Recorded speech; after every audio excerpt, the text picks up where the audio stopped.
ሁለተኛው የዓለም ጦርነት ሲጠናቀቅ ጀርመን እንዳልነበረች ሆናለች። ጀርመን እንደ ሀገር ብቻ ሳይሆን በርሊን ከተማም በአራት ሀያላን ሀገራት ቁጥጥር ስር ወድቃ ነበረ። የሁለተኛው የዓለም ጦርነት መጠናቀቅ ዩናይትድ ስቴትስን ልዕለ ሀያልነቷን የበለጠ አሳድጎላታል። ቻይና በኮሚኒስት ማዕቀፍ ውስጥ ስር ሆና ዛሬ ላለችበት እንድትደርስ አድርጓል። ሁለተኛው የዓለም ጦርነት ከዚህም በላይ በጃፓን ላይ አስከፊ የሆነ የመርዝ ጋዝ እንዲጣል በማድረግ በታሪክ ጠባሳ አስቀምጦ ማለፉን እናስታውሳለን። ይህ ጦርነት በሰው ልጅ ታሪክ ውስጥ በሚሊዮኖች ነፍስ በዋዛ የተገበረበትና የተቀጠፈበት ነው።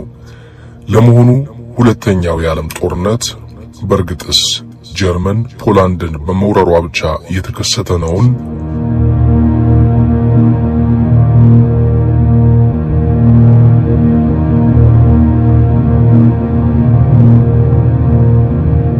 ሁለተኛው የዓለም ጦርነት እንደ አውሮፓውያን አቆጣጠር መስከረም 1 ቀን 1939 ነበር የተቀሰቀሰው ወይም የፈነዳው። በዚሁ ወር መስከረም ማለት ነው። ሁለተኛው ቀን ላይ 1945 አሸናፊም ተሸናፊም ፈጥሮ ሊቋጭ ችሏል። እንደሚባለው የጦርነቱ ጅማሮ ምንም እንኳን ሌሎች መሰረታዊ የሚባሉ ምክንያቶች ቢኖሩም ዋናው የሚባለው ግን ናዚ ጀርመን ፖላንድን መውረሩ ሲሆን ፍጻሜው ደግሞ ጃፓን ከሂሮሺማና ናጋሳኪ የአቶሚክ ቦምብ ፍንዳታና ጥቃት በኋላ በይፋ እጅ መስጠቷን ተከትሎ መጠናቀቁ ነው የሚነገረው። ለመሆኑ ግን ቀደም ብለን እንዳልነው ይህ ጦርነት ለምን ሊከሰት ቻለ የሚለው መሰረታዊ ጥያቄ ነው። በቅድሚያ ጀርመንን ክፉኛ ጠፍንጎ አስሮ አላላውስ ያላትና የመጀመሪያው የዓለም ጦርነት ዕዳ ተሸካሚ ያደረጋት 1919ኙ የቨርሳይል ስምምነት ነው ይባላል። ብዙ ሰው ፖላንድ ስለተወረረች ተጀመረ የሚለው ነው። ግን ቨርሳይል ስምምነት ለምን ወደ ሁለተኛው የዓለም ጦርነት ሊመራ ቻለ የሚለውን መመልከት እንችላለን። ይህ ስምምነት የጀርመንን ምጣኔ ሀብት ከማሽመድመዱም በላይ ለብሔራዊ ውርደትና የፖለቲካ አለመረጋጋት ዳርጓታል የሚል ቁጭት ፈጥሮ ነበር። ቅሬታም እንዲሁ በናዚ ዘንድ እንዲያቆጠቁጥና የብሔራዊና የብሔርተኝነት ስሜቱ በከፍተኛ ሁኔታ እንዲያድግ ምክንያት ሆኗል። ሁለተኛው መሰረታዊ ምክንያት የፋሽስት አስተሳሰብ አራማጅ መሪዎች መነሳትና በዓለም ፖለቲካ ወታደራዊና የዲፕሎማሲ ግንኙነት ላይ ግልጽ የአሰላለፍ ለውጥ ማስከተላቸው ነው የሚባለው። ለዚህም አዶልፍ ሂትለር በጀርመን፣ ቤኒቶ ሙሶሎኒ በጣሊያን እንዲሁም በጃፓን ውስጥ ወታደራዊ ገዢዎች መነሳታቸው ግዛታቸውንና ስልጣናቸውን ለማስፋፋት ትልም መንደፋቸው በምክንያትነት ከሚጠቀሱ ጉዳዮች አንዱ ነው ማለት እንችላለን። ሌላው የግዛት ማስፋፋት እንቅስቃሴ ሳይጠቀስ የማይታለፍ ጉዳይ ሲሆን ያው ጀርመን፣ ኦስትሪያን እንዲሁም ቼኮስሎቫኪያን ጣሊያን አፍሪካ ውስጥ በበቀል የተመራ የወረራ እንቅስቃሴ በኢትዮጵያ ላይ መክፈታቸው፣ ጃፓን፣ ቻይናና ደቡብ ምስራቅ እስያን መውረራቸው የዚህ የዓለም ስልጣኔ ገቺ ብቻ ሳይሆን አውዳሚ ጦርነት መነሻ ምክንያት ሆኖ በታሪክ ማህደር ተከትቦ የአደባባይ እውነት ሆኖ ይገኛል። ስለዚህ ጀርመን ፖላንድን ወረረ የሚለው ብቻ በቂና አሳማኝ ምክንያት አለመሆኑን ከዚህ መገንዘብ እንችላለን። በእርግጥም የመንግስታት ሊግ የሚባል የነበረው ወይም ሊግ ኦፍ ኔሽንስ ደካማ ነበረ። የታሰበውን ያክል መንቀሳቀስ አልቻለም። ደካማ ከመሆኑም አልፎ ግን የሰላም ማስፈን ሚናን መወጣት ቀርቶ ጦርነትን ሊከላከል የሚችልበት አቅም አልነበረውም። በዚህ ምክንያት ውጊያ እንዳይገታ አድርጓል። ይህም አሁንም ጥርስ የሌለው አንበሳ ሆኖ ብዙ እልቂቶችና ደም መፋሰሶችን ማስቆም የሚችል ስብስብ ባይሆንም የተባበሩት መንግስታት ድርጅት እንዲቋቋም ተጨባጭ ምክንያት ሆኗል ማለት ነው። የታሪክ ድርሳናትና ህያው ምስክሮች እንደሚሉት ደግሞ የሁለተኛው የዓለም ጦርነት የመጨረሻ መነሻ ምክንያት ቀደም ብለን እንዳልነው ጀርመን በ1939 ፖላንድን መውረሯ እንደሆነና ይህንን ተከትሎ ታላቋ ብሪታንያና ፈረንሳይ ከሁለት ቀናት በኋላ ከወረራው ማለት ነው መስከረም 3 ቀን 1939 በጀርመን ላይ የአጸፋ ጦርነት ማወጅ እና ምላሽ መስጠታቸው እንደሆነም በታሪክ ሰፍሮ ይገኛል ማለት ነው።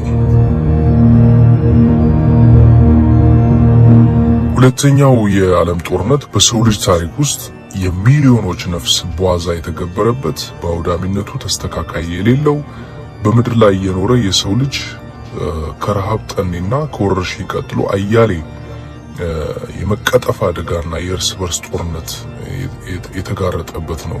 ያው በአንዳንድ ጸሐፊዎች ዘንድ የሰው ልጆች በዘመናት ሂደት ውስጥ እስካሁን በደረሱበት ሂደት ውስጥ 3 መሰረታዊ የሚባሉ ችግሮችን ተጋፍጠዋል ነው የሚባለው። የመጀመሪያው ቀደም ብለን እንዳልነው ጠኔ ነው ወይም ደግሞ ረሃብ፣ ከፍተኛ የሆነ ረሃብ ለበርካታ ሚሊዮኖች መርገፍና መሞት ምክንያት ሆኗል በምድር ላይ ማለት ነው፣ በሰው ልጅ የእስከዛሬ ህይወት ውስጥ አኗኗር ውስጥ። ሁለተኛው ወረርሽኝ ነው። ወረርሽኞች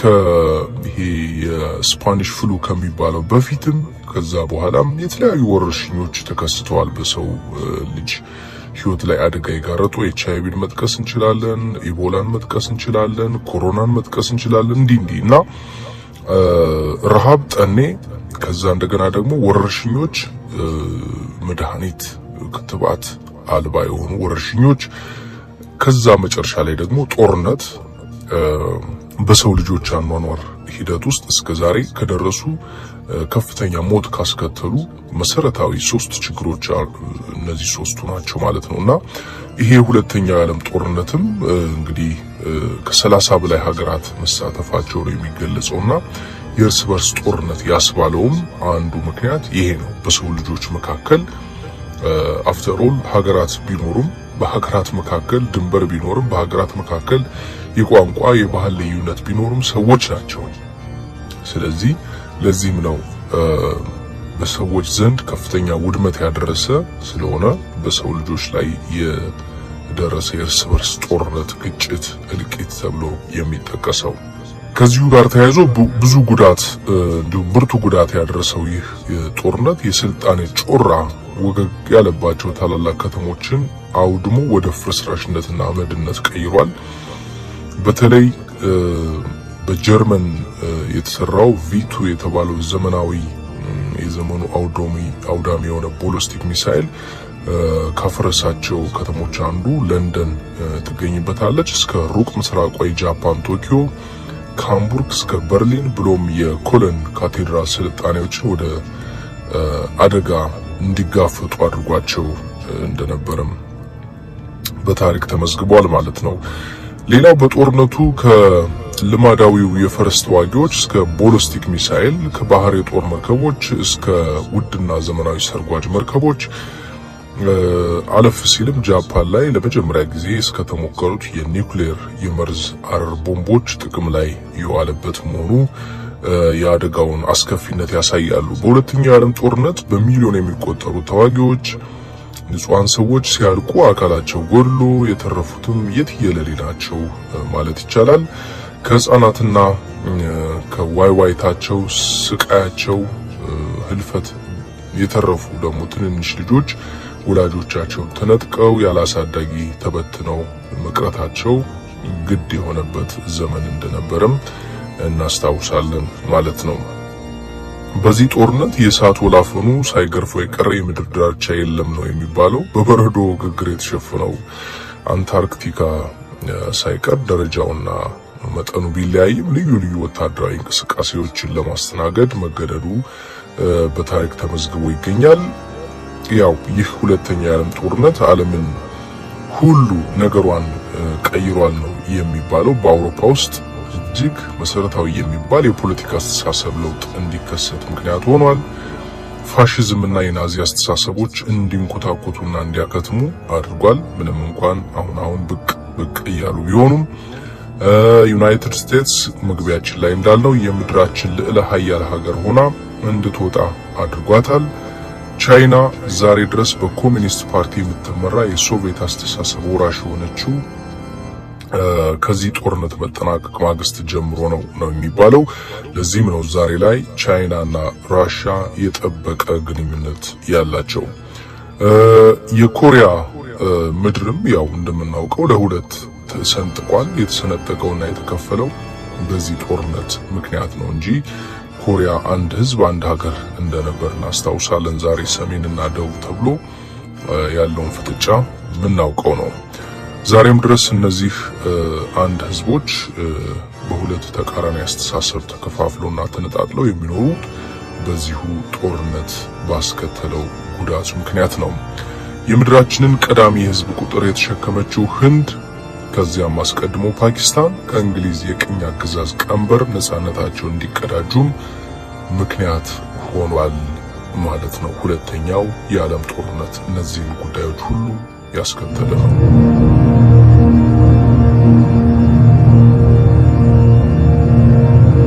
እስቲ ለዚህ ጦርነት መነሻ ምክንያት የሆነው የቨርሳይል ስምምነትና መዘዙ ምንድነው የሚለውን እንመልከተው። የዝናባማው ወር ማብቂያ ሰኔ 28 1914 ቦስኒያ ሳራይቮ ውስጥ የኦስትሪያው ልዑል ጋቭሪሎ ፕሪንሲፕ በተባለ ብሔርተኛ ወጣት መገደላቸው በታሪክ እናስታውሳለን።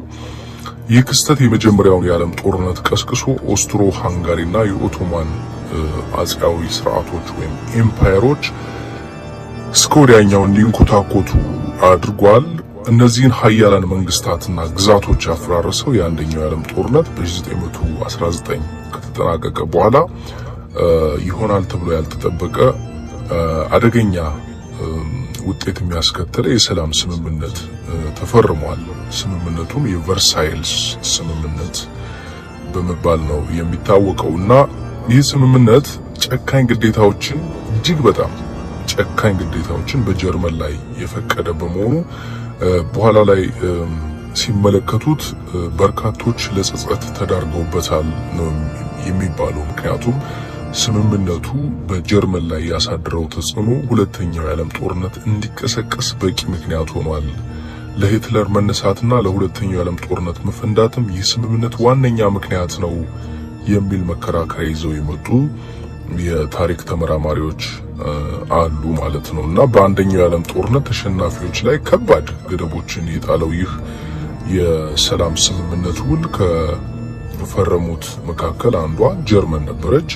ምክንያቱም የአንደኛው የዓለም ጦርነት ተሸናፊ ስለነበረች ጀርመን በዋናነት በስምምነቱም ጀርመንና በጦርነቱ ተሰላፊ የነበሩት ሀገራት ለተፈጸመው ጥፋትና ለደረሱ ውድመቶች ኪሳራዎች ተጠያቂ እንዲሆኑ ይደነግጋል ማለት ነው። እና በዚህ ምክንያት የጦርነቱ ጥፋተኝነት ሙሉ በሙሉ ለጀርመንና አጋሮቿ ያሸከመ ነበረ። በዚህ ምክንያት በጦርነቱ የተሳተፉት ሀገሮች ላጠፉት ሁሉ ጥፋት ሙሉ በሙሉ ተጠያቂዋ ጀርመን እንደሆነች ውሉ ይደመድማል ማለት ነው። እና ይህ ስምምነት ጀርመንን በቀኝ ግዛት የያዘቻቸውን ሀገራት ብቻ ሳይሆን የራሷን ግዛት ጭምር እንድታጣ አስገድዷታል።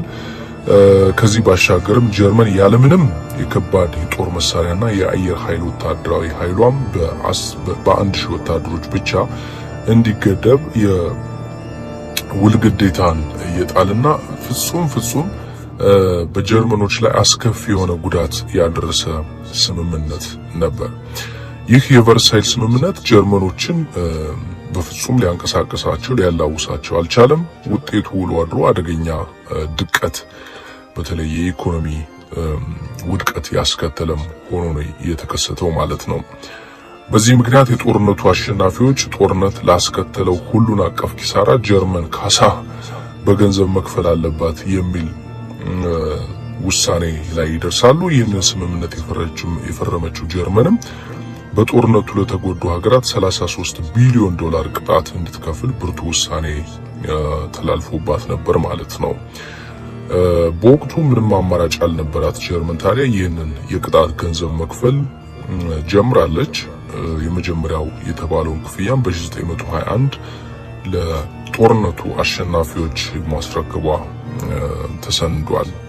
ይህ እርምጃ ቀድሞውኑም በጦርነቱ ክፉኛ የተጎዳው የጀርመን ኢኮኖሚ ላይ ከፍተኛ የተባለለትን የዋጋ ንረት አስከትሎ ነው የተገኘው። ገዝቶ ማደር፣ ሸምቶ መብላት እጅግ በጣም የማይታሰብ ፈተና እየሆነ መጣ